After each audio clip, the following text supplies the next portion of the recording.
We're coming live from Auckland Park Studios. This is Prime News on SABC 3. Here are the top stories making headlines this evening. One of the most glaring failures of the CAC is the absence of any meaningful analysis of the impact of the trading data. The Competition Commission is in the Constitutional Court in its pursuit of justice in the long-running legal battle with the banks. We condemn these acts of violence and in Nikita's case death, which was allegedly perpetrated by her own father. A 4-year-old girl from Eldorado Park whose parents are accused of her murder has been laid to rest.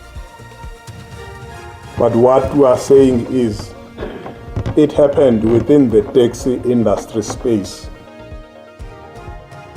And Santakos says it cannot take responsibility for last week's killing of an e-hailing driver in Soweto as the law enforcement continues to investigate the matter.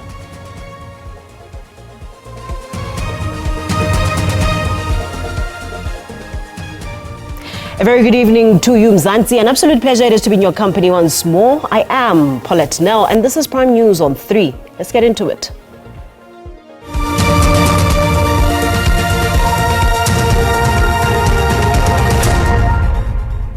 Let's start with this. The Competition Commission is asking the Constitutional Court to correct what it says was a mistake committed twice by the Competition Appeal Court when it said that the watchdog did not have powers to go after the banks allegedly involved in rand manipulation based outside the Republic, which resulted in it clearing most of the banks allegedly involved in wrongdoing.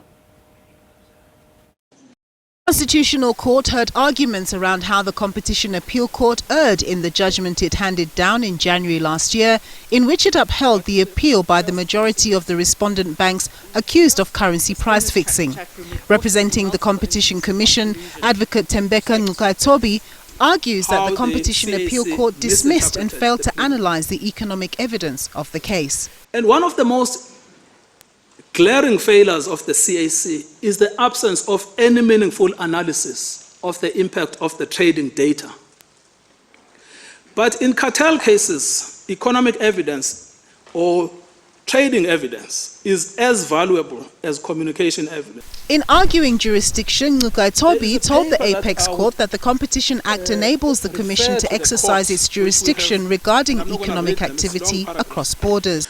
So what this means is that it's crucial that the analytical approach that the court takes is A, work out who are the members of the SOC without considering the issue of jurisdiction.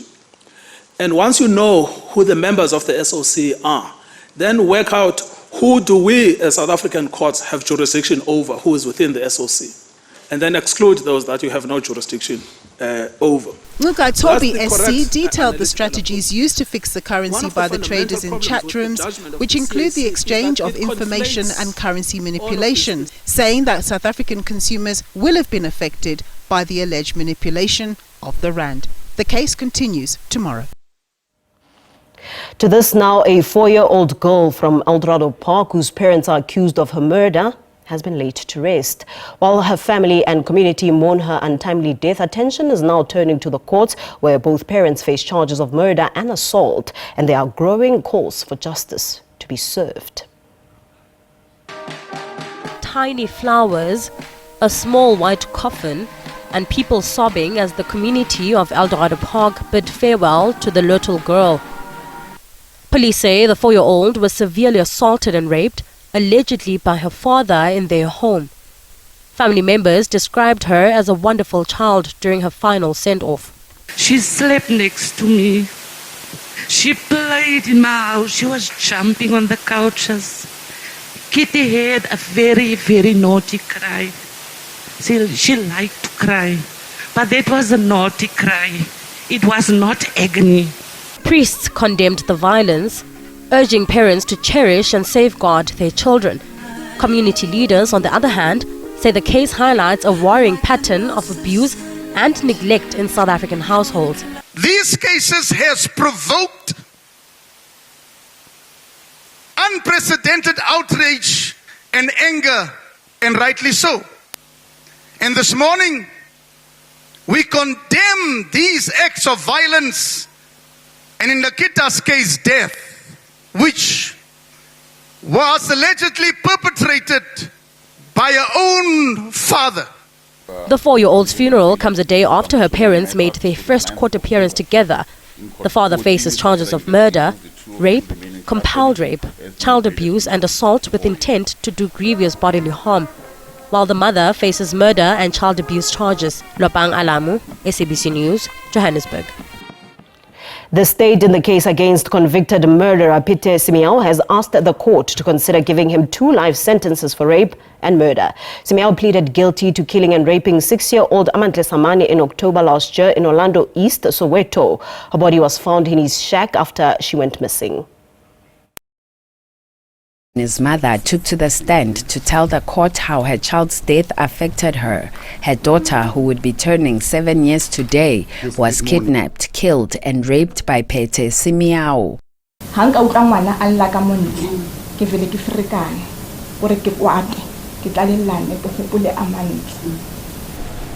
again, when I hear the cry of the child, or when the child is crying outside, I get agitated and I miss her so much. I relive the pain.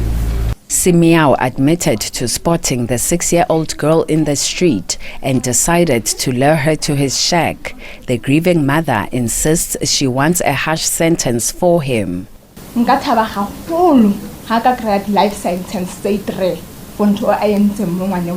I'll be very happy if he can be given 3 life sentences after what he did to my child.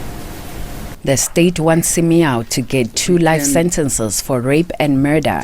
They further asked the court to consider giving the Mozambican national 5 years for contravening the Immigration Act and another 5 for kidnapping Samani. The defense maintains that the father to a 1-year-old child has shown remorse. The matter has been postponed to next month for sentencing.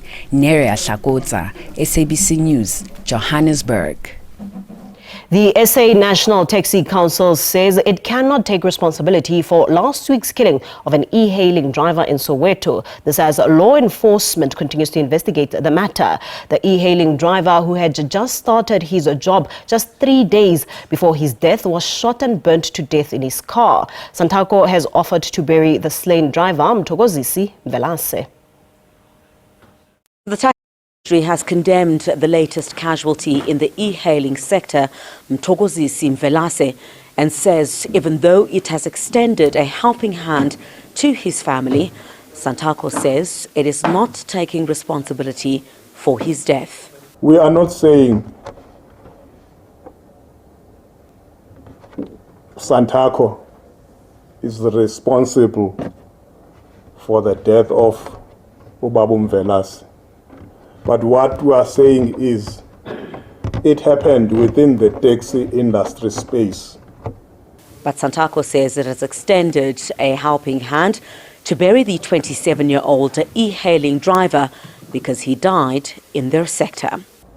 Any operator, driver or member of our associations found to have been involved in this attack or any similar act of violence will be immediately expelled from our ranks.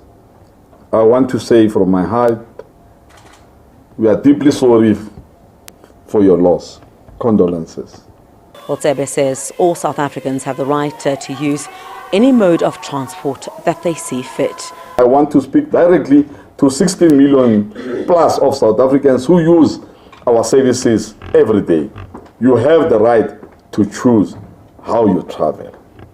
That someone was brutally murdered in a vehicle in our community is something that should haunt all of us who claim to serve in the name of the public transport. Crisalda Lewis, SABC News in Johannesburg.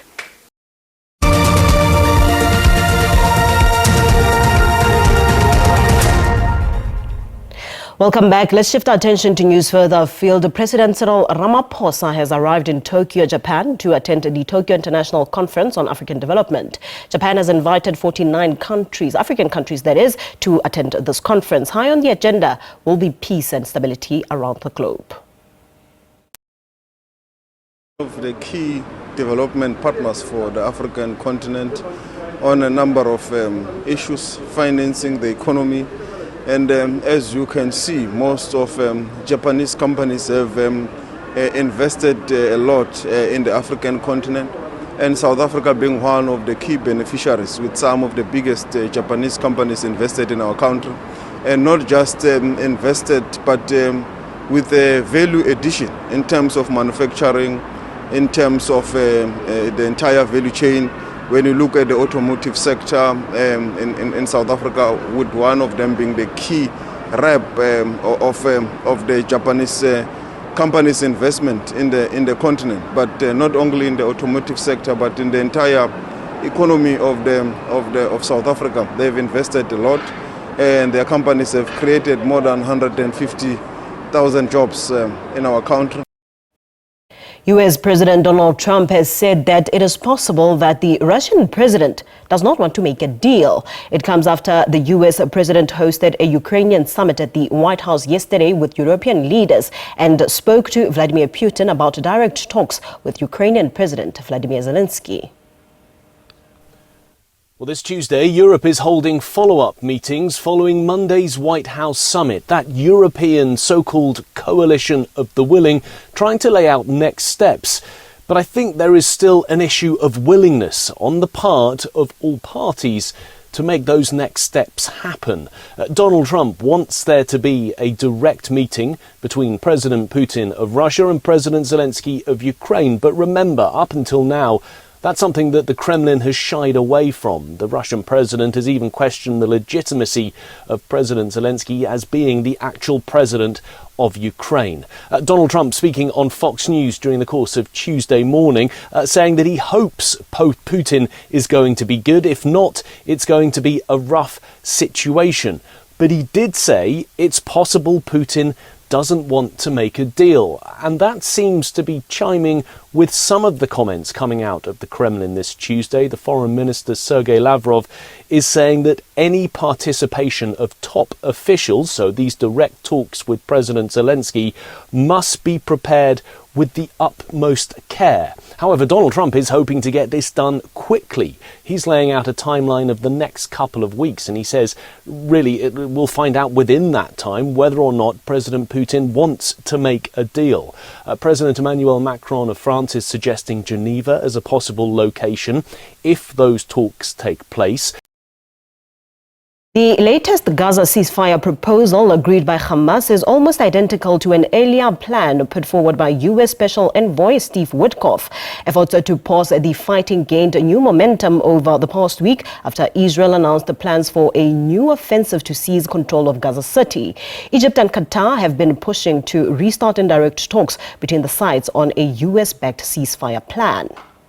According to a Hamas official, the proposal includes the release of 200 Palestinian convicts jailed in Israel, an unspecified number of imprisoned women and minors in return for 10 living and 18 deceased hostages from Gaza. Qatar's Ministry of Foreign Affairs Department says the 60-day truce deal would include a pathway to a comprehensive deal to end the war. The proposal also includes a partial withdrawal of Israeli forces, which presently controls 75% of Gaza, and the entry of more humanitarian aid into the enclave, where a population of 2.2 million people is increasingly facing famine. All right, to this now, despite turbulent global trade winds, South Africa's agriculture sector is charting a strong course. The Department of Agriculture reports a robust surge in farming exports to the United States during the second quarter, defying international headwinds. What are the key drivers of that? The one aspect was the fact that we genuinely have a fantastic agricultural season in fruits and in grains more so. And of course, on livestock, we still struggle with animal diseases and other things. Now, the US market is part and parcel of that. It is about 4% again of our exports, even in the second quarter, but having shown that massive jump of 26%. We are monitoring these exports closely because, of course, we want to see where the pain points of these tariffs begin to come in. But I think that massive jump into the US is two factors behind it. One is the fact that we've had a fantastic citrus harvest, so the volumes were great. Two, there are many stakeholders and traders that were actually really pushing the volume within this 90-day pause, which is why the jump was as that, because it's not just a base effect factor. It's really the sense that second quarter, even first quarter of our exports to the world and to the US as the farming sector were just fantastic.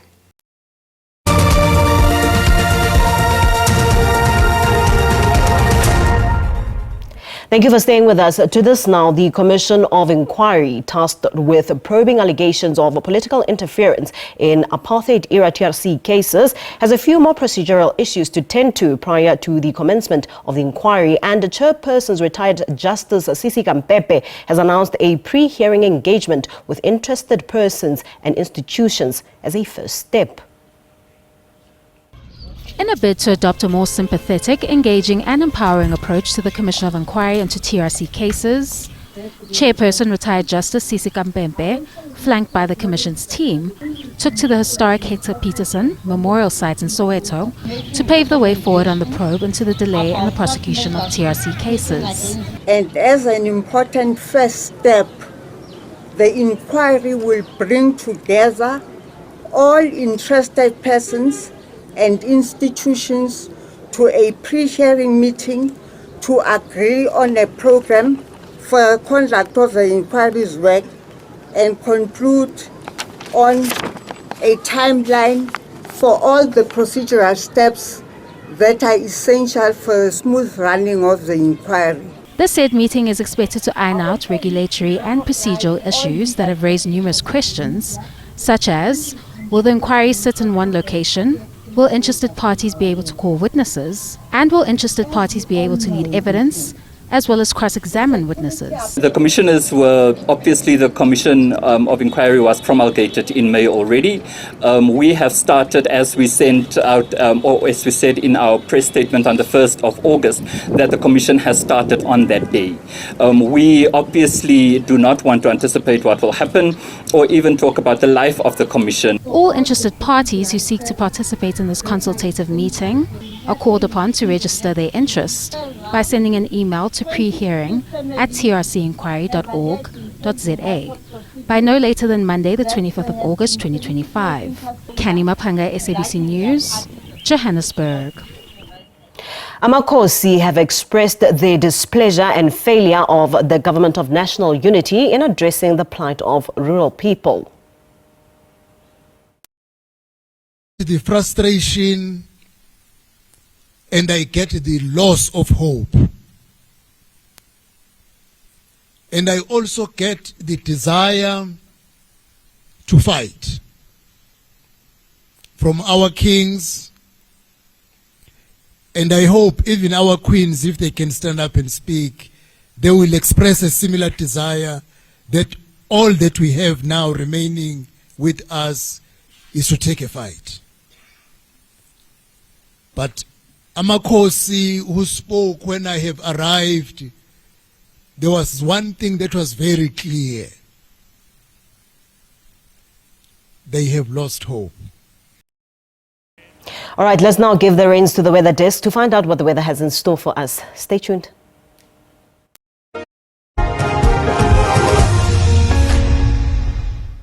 A very good evening to you. Let's take a look at all your weather details. Now, behind a cold front, expect some partly cloudy conditions for the Western Cape in towards the Eastern Cape. Otherwise, clear skies through the Northern Cape and southern areas of the Free State. Some isolated showers expected in KwaZulu-Natal southwards from Durban down the eastern coastline, whilst partly cloudy skies descend over Mpumalanga and Gauteng this evening. In towards tonight.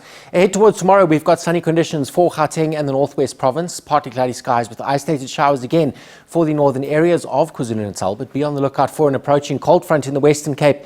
It brings with it some isolated showers into the forecast for tomorrow, whilst Uppington is still expecting to be sunny.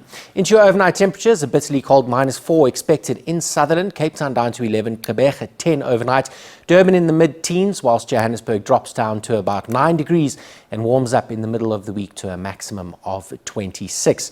Richards Bay up to 24 tomorrow, East London 21, Cape Town 17, Sutherland 18, and Uppington a sunny 28 degrees is expected on Wednesday afternoon. And then as we take a look towards Thursday, cooler temperatures expected ahead of the weekend in the Northern Cape, with colder temperatures for the Western Cape behind that cold front, of course, with isolated showers becoming now scattered as partly cloudy skies and a slight drop in temperatures extend through the east coast of South Africa.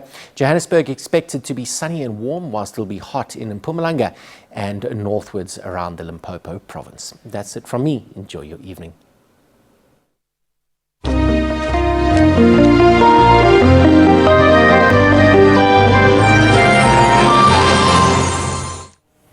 That concludes our time together this evening. Much gratitude for joining us. For now, good night. God bless. Pula.